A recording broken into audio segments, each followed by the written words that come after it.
Hi, it's Matthew. My name is Matt, and this video is really late.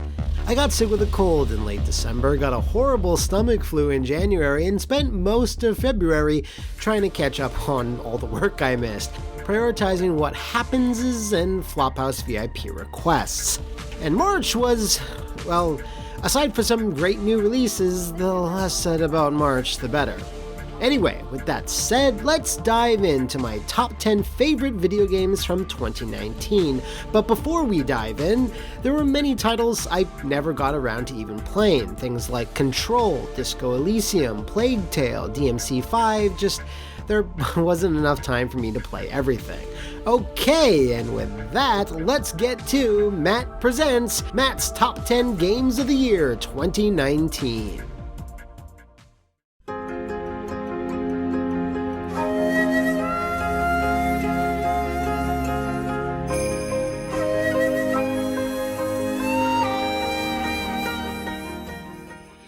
Now, I ain't gonna lie, I was concerned when Samurai Shodown was first announced by SNK, as the last few games in the weapon-based franchise really kinda just lost me. Which ones in particular? Well, I'd say especially Samsho 6, but especially Samsho Sen, which has to be one of the most bland and unfun 3D versions of a 2D classic I can think of.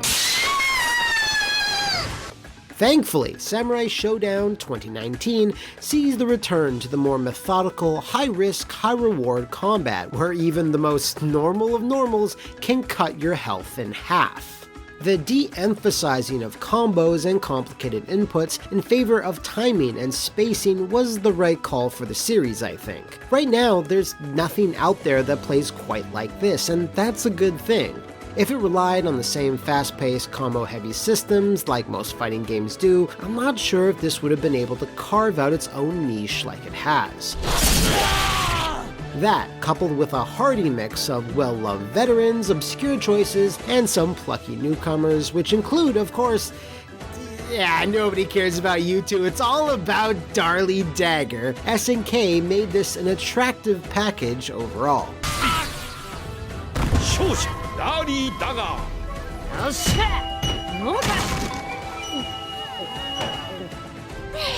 They also have a strong lineup of DLC fighters coming down the pipe, and I always have to give big ups to their very consumer-friendly pre-order campaign. If you had plunked down some cash before launch, you got the first season of DLC characters for free, not to mention the really cool addition of the Neo Geo Pocket conversion of Samsho 2, which is a Switch exclusive. The only knocks against the game are some still kinda iffy load times between bouts, the lack of any sort of meaty solo mode. It would have been nice to be able to get a more elaborate quest that tapped into maybe visual novel trappings like Guilty Gear did. And finally, and this might be shocking, but the final boss is kind of bullshit. Yeah, did you know that SNK oftentimes makes really unfun boss fights? Well, it's the same thing here. Find that one button that's effective, spam it to death, and hope for the best. That's so SNK.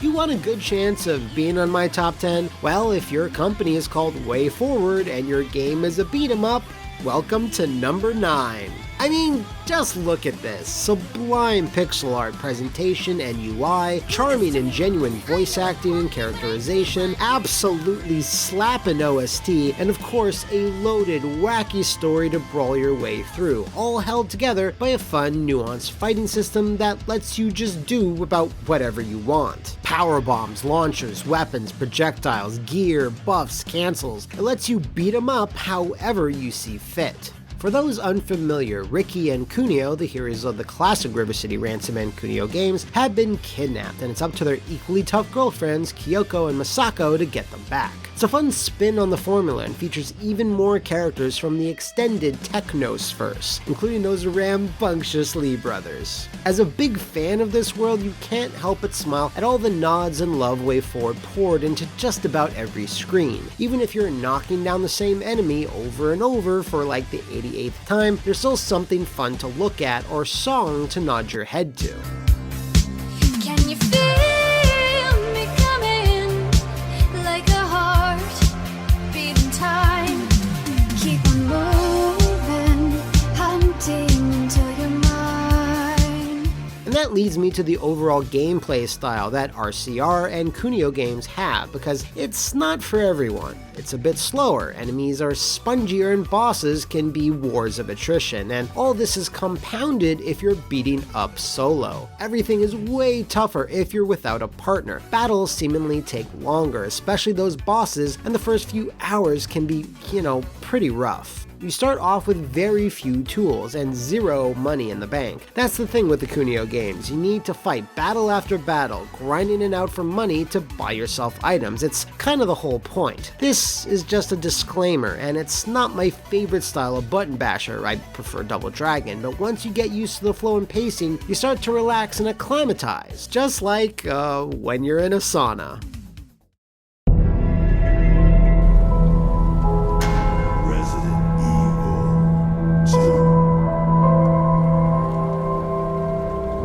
This remake had a lot to live up to, as I think Shinji Mikami's remake of the first RE game to this day is still the best remake of all time, finding that balance of the modern, adding new content while keeping the game as close to the original as possible. While Remake 2 doesn't quite achieve the heights of that for me at least gets damn close doing it, and does so with such audio and visual fidelity that it's hard to ignore.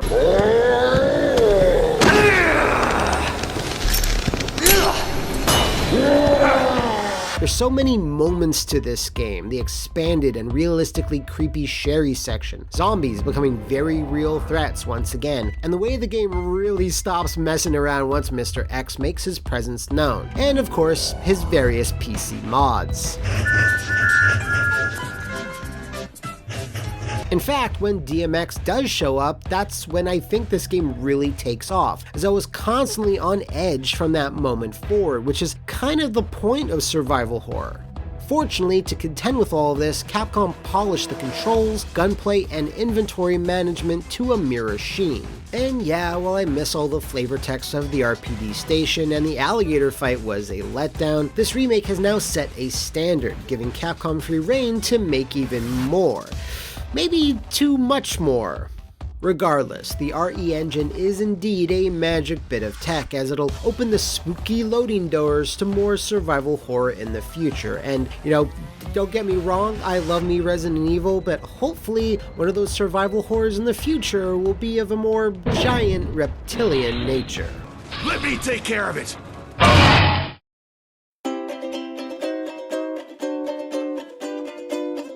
Alright, so I was confused at first about what the hell the Impossible Lair was. Is it a spin-off? It has two gameplay styles? Is it a DLC campaign? At the end of the day, all I knew is that googly eyes would appear prominently. In the weeks leading into launch though, I finally saw just what Playtonic were doing. This was their take on Donkey Kong Country style 2D platforming. The thing they helped create back in 1994. This time though, there'd be two very different gameplay styles which would support the Lizard and Bat's new adventure, taking on a super long, super tough dungeon that you could attempt at the start of the game, but that would be a very bad idea and a waste of your entire life if you did. Right, so those two gameplay styles. There's charming and fun Zelda-esque overworld exploration, and charming and fun 2D Donkey Kong action exploration. No matter the style, that same dry British wit permeates both, with many character interactions that gave me a sensible chuckle and the occasional hearty guffaw.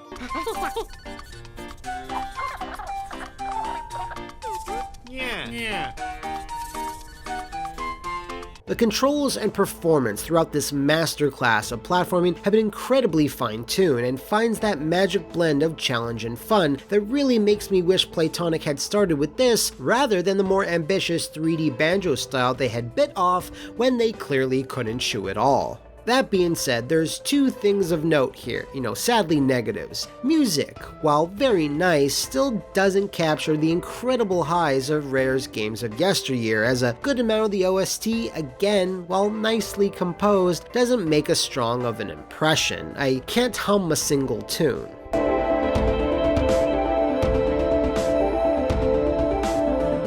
the other tiniest of nitpicks is that the Impossible Lair is maybe too hard. It's called the Impossible Lair, I know, but I actually just think it's an insurmountable— Oh, wait, well, I guess that fixes that. Good show, Platonic!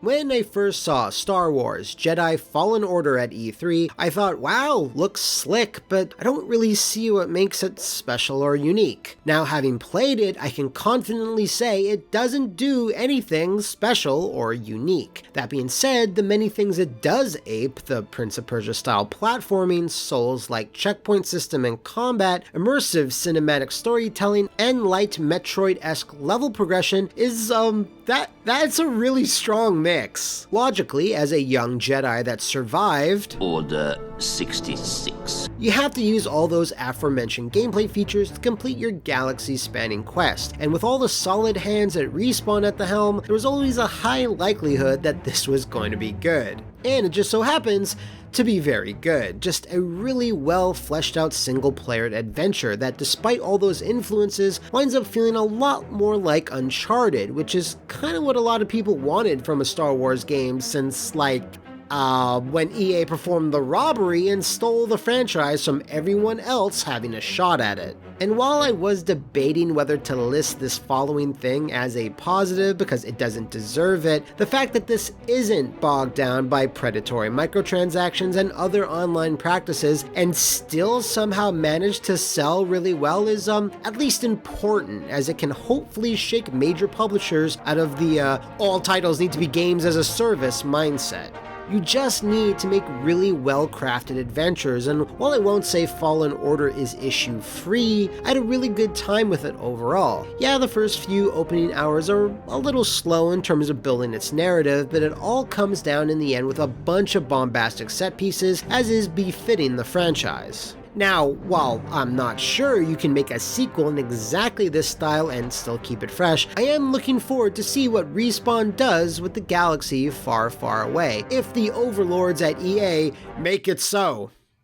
Damn, that was the wrong fucking reference. In terms of negatives, yeah, if you're not into big third-person Uncharted-like experiences with lots of cutscenes and scripted events, then this game isn't going to change your mind. But if you do yearn for a meaty, polished space opera with fun combat and progression, then this is indeed the game you're looking for. Ah, there you go, nailed it.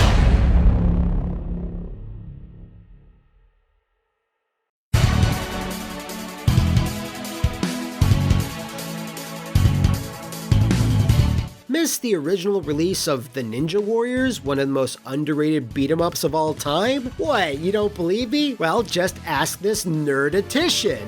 Holy shit. Robot ninjas.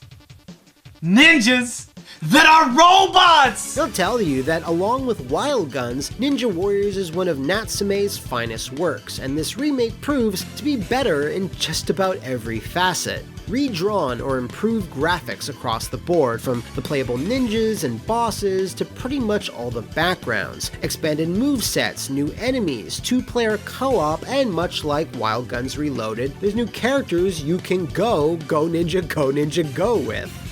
All of that on top of an already really well-balanced solid foundation with the first game, where you take a lot but dish out considerable amount of damage in return, all while navigating a single 2D plane, which gives a very different feel when compared to Final Fight or Streets of Rage. Your spacing and managing the screen real estate is key, throwing enemies into others at the right time to get those precious knockdowns. It's just insanely fun.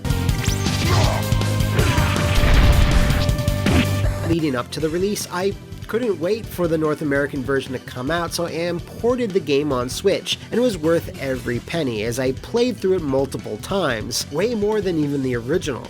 That's because you unlock a few things that only extend the game's life even further, mainly the two new cybernetic ninjas, Yaksha and Raiden. To get them, you need to beat the game on normal for Yaksha and then hard for Mr. Lightning Bolt, which was, Quite the challenge, I can tell you that for free. But they're so unique when compared to the original 3 playable characters, as Raiden is a super slow mech that takes up more of the screen than a Mango Sentinel, whereas Yaksha is a tiny whirling dervish of destruction with a Dalsim-esque reach.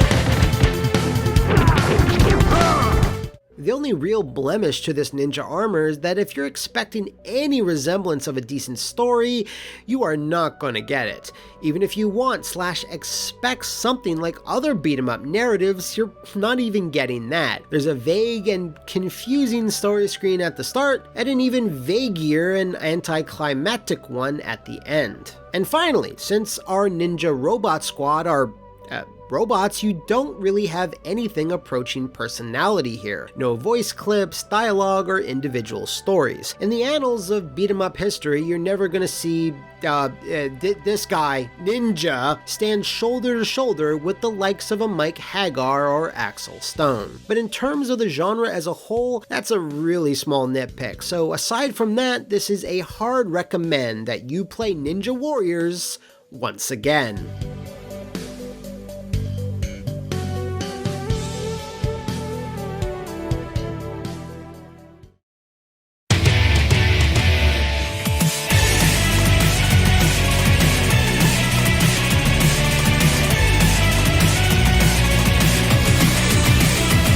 Platinum's latest action opus suddenly was birthed into existence at a random Nintendo Direct, and just a few months later it was available to purchase. Not that many people noticed. This, to me, is of course a massive embarrassing tragedy because I think it's one of their best releases in years. As some may know, 90s and early 2000s anime is kind of in my wheelhouse, with You're Under Arrest being a prime example, and Astral Chain revolving around a very anime police force infused with a hearty dose of sci-fi makes for an instantly appealing world. And you know, it's Platinum, so you do lots of platinum, but aside from that, you're doing some really fun side quests, crime investigations, character interactions, going back to previously locked areas, playing dress up, and most importantly of all, saving fucking cats. There's so much to do and so much to get distracted within Astral Chain. And then there's the actual fighting stuff portion of the game. Is it as deep as, say, Bayonetta? No, but it's maybe a tad more interesting as you're constantly managing 2 characters at a time, while always switching one out for another, let's just call them stands, for the appropriate combat situation. All of these stands, police cops, and kitties are weaved together by a simple but really effective story that I enjoyed all the way through. It's filled with anime tropes, but also really charming writing and entertaining characters. Now, in terms of negatives, yeah, if you're used to standard action game combat, this game is slow to give you a lot of tools, and even when you have all of them, it's sometimes hard to see what you're even doing. You've got your police cop, your legion, the aforementioned Astral Chain, tons of particle effects, and tons more enemies, so it's a little chaotic to manage as things tend to bleed together. Also, if you're not into stories where your main character is barely a participant with no real dialogue and just kind of stands there while everyone talks around you, then you should be aware if that's what Astral Chain very much is. It's Zelda-esque in that way, but since there's oodles of voice acting and dialogue coming at you from all angles, I sometimes found myself wishing my character would get into people's faces from time to time. I really hope, out of any of the games in this list, that people decide to check out Astral Chain, as it's a wonderfully unique platinum gem that very much has their trademark luster.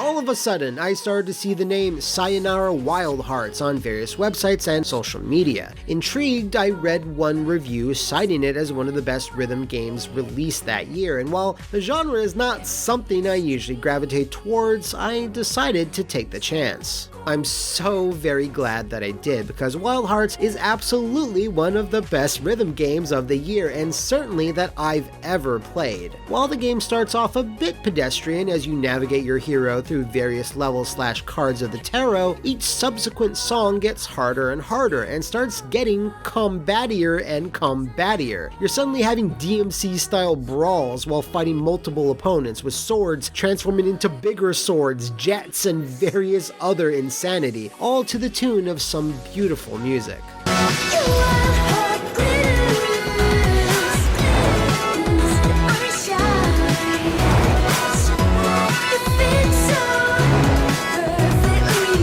This marriage between bright, neon-soaked visuals and the wonderful soundscapes would sometimes just make me stop in awe, which is very stupid as that would almost always result in a death. This then got even worse because of the later mechanics and level gimmicks that Wild Hearts introduces, which would further melt my mind with how clever and unique they were. The game also moves at a blistering pace throughout, and yeah, you're gonna have to restart levels lots of times due to this, but when your visuals and audio are so on point, it really doesn't matter. Now, at the end of the day, this is a rhythm game. If you want to beat it, then it takes about an hour, but obviously more if you want to master every song. I eventually got all silver or a few golds on every single level, so I estimated I spent around 3 hours or so overall, but it's something I've gone back to experience several times since. Finally, some of the later level gimmicks, which become very shmuppy, aren't nearly as fun as most of the others, but fortunately, when you're being serenaded by Queen Latifah,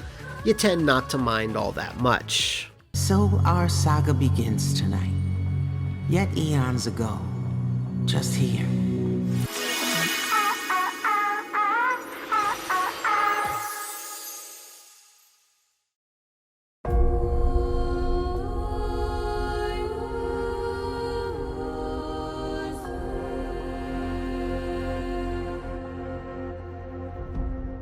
I really like the Darksiders franchise. None of the games are perfect, I know that, but still, I always manage to enjoy them immensely. They're colorful, comic booky, action-packed, I just think they're neat. But when Genesis was first announced, I was a bit skeptical. A Diablo-like dungeon thing? Okay, I guess. Now this, diversion, I guess you could say, was made by Airship Syndicate, whose employees worked on the previous Darksiders, including Joe Mad. So at the end of the day, I knew it would be in good hands, or claws, or death grip, whatever. And it really was in good hands, because while looks can be deceiving, I'm happy to report that this is a full-on Darksiders title. It has the puzzles, the platforming, collecting, action, upgrading, and story beats that fans are familiar with. It's just from an overhead perspective and features optional co-op. War and Strife play very differently from each other, so being able to swap to each of them on the fly immediately keeps things really fresh. The art style and visuals are right in line with the previous games, and there's just so much to collect and unlock.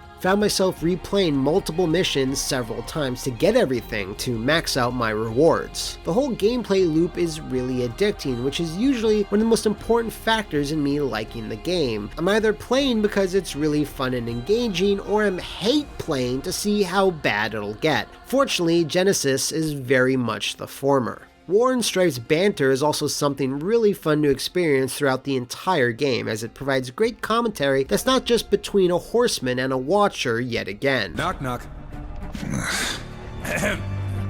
You're supposed to say, who's there? Why would I give away my location? I would simply smash through the door and face my assailant. You're hopeless. Also, seeing lots of old characters like Vulgrim and Samael is always a treat, but fuck all of that. On this account, we stand dis. You're back. With all of that said, there are a few niggling issues with the game. Your character not appearing on the map makes item collection take a lot longer than it needs to, and there's various little bugs and visual quirks throughout the game. Still though, none of that is debilitating to the overall experience. Do I still want a full-on 3D game where you play solely as Strife? Yes. Yes, I do. Fortunately though, since Gunfire Games, the developers of Darksiders 3, were not heading up this title, it makes them very much free to take that on, which I'm sure we'll see eventually. In the meantime though, if you're horny for hot demons and edgy horsemen, Genesis will serve you very well. Oh, damn it!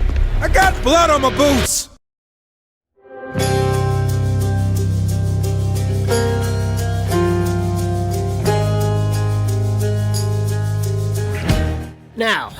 A lot of people are a lot not gonna have seen this coming because I've stayed relatively quiet about my love for Supergiant's Hades. However, if you frequented the channel for some time, you'll know I like me some ancient Greek and Roman mythology. I mean, I love that shit. Throw some snakes on your head, girl, and I'm gonna holler at you. That being said, Supergiant's last two games, Transistor and Pyre, didn't wow me. A good titles to be sure, but they never really clicked with me personally. Now in addition to that, there was some confusion about what Hades even was and when it was coming out, more on that later. When it did hit Steam back in December and Star Pirate had heavily recommended it to me, I decided why the hell not. That earlier confusion I mentioned earlier though, well, it's because the game was and still is in early access, despite it being more polished and bug-free when compared to most AAA games on the market. Within minutes of booting it up though, I knew it was something special. At its core, Hades is a roguelike, which isn't something I fuck with normally, but the way everything is given context here, trying to escape the many layers of the underworld to give a big flaming middle finger to your dad, and failing to do so over and over again is just brilliant. Because yes, you will die aplenty when you come up against various monsters and bosses. Damn you, Meg! And each time you die, you'll start back at your dad's doorstep, where he'll scoff a snide remark your way every time.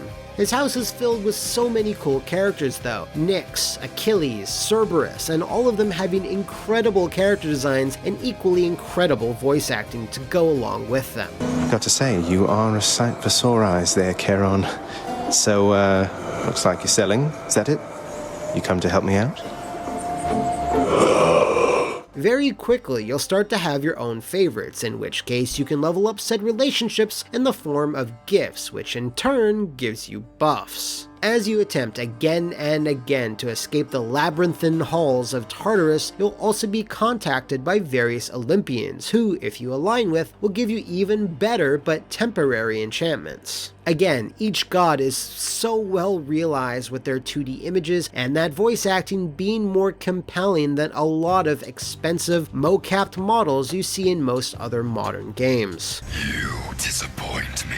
Then there's the moment-to-moment gameplay, blistering fast, high-octane overhead action. You're slamming enemies into walls and traps, zipping around each differently constructed room, utilizing every weapon, trick, and buff you have stuffed under your toga. Once you've cleared them, each room has several exits, with every door promising a reward that'll make Zag a tiny bit more powerful. And it's these choices, offense, defense, or other, that makes for such an addicting dungeon crawl. Oh yes, Zag, or Zagreus to his enemies, is one of the most wonderful protagonists I've seen in a long time. He's portrayed with such a delicate balance where he's not an edgelord or an anti-hero, but he's not a goody two-shoes either, but a real conflicted young demigod that finds himself in an unideal situation and simply yearns to break free.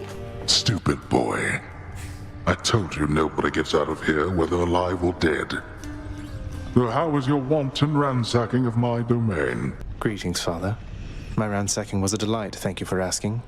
So I'll just be on my way again. And again, the amazing voice acting here does so much to flesh this guy out. I honestly could go on and on about this game. The super stylized graphics and level design, the wonderful writing, moody music, etc, etc. Now, Hades has seen two major updates since hitting Steam, adding characters, weapons, and more refined mechanics, with more to come, and to be honest, I still haven't beaten the game, which isn't surprising. There's a lot to chew through. It's not easy, and it's not meant to be. Hopefully though, console-only players will soon get to experience these magical fires of Hades, because it's a hell of a good time, and my personal game of the year. I'm home. Well, time to go get killed again. So, there you have it. Video games are pretty damn cool, and in these really messed up times, they're more important than ever, so I hope I've imparted why I found these particular ones so enjoyable, and hopefully you'll consider checking a few of them out on your own. That being said, there's going to be a worst games of the year video as well, because I'm sure y'all be loving them trash fires. Alright, I'll see you there. I'll change it. Kill the lights, gonna fight. Don't you hassle me.